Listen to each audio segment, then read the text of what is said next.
أعوذ بالله من الشيطان الرجيم. بسم الله الرحمن الرحيم.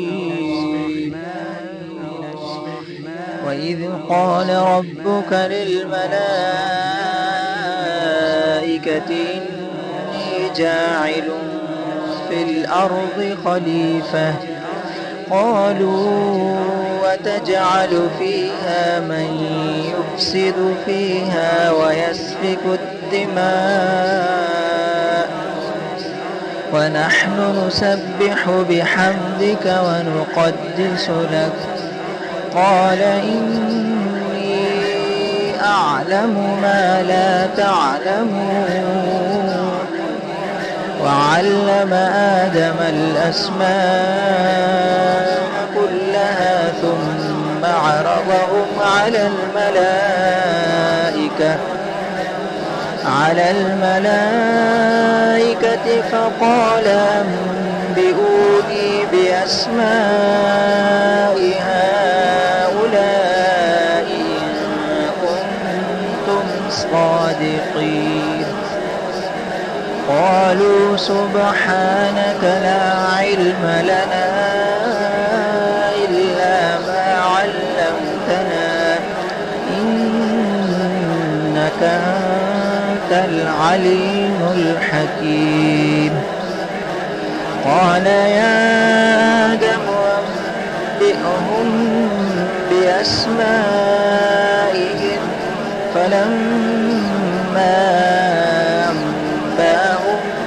بأسمائهم قال لم أقل لكم إني أعلم غيب السماوات والأرض وأعلم ما تبدون وما كنتم تكتمون وإذ قلنا للملائكة اسجدوا لآدم فسجدوا إلا إبليس أبى واستكبر وكان من الكافرين وقلنا يا آدم اسكن أنت وزوجك الجنة وكلا منها رغدا حيث شئتما ولا تقربا هذه الشجرة فتكونا من الظالمين فأزلهما الشيطان عنها فأخرجهما مما كانا فيه وقلنا اهبطوا بعضكم لبعض عدو ولكم في الأرض مستقر ومتاع إلى حين فتلقى آدم من ربه كلمات فتاب عليه إنه هو التواب الرحيم قلنا اهبطوا منها جميعا فإما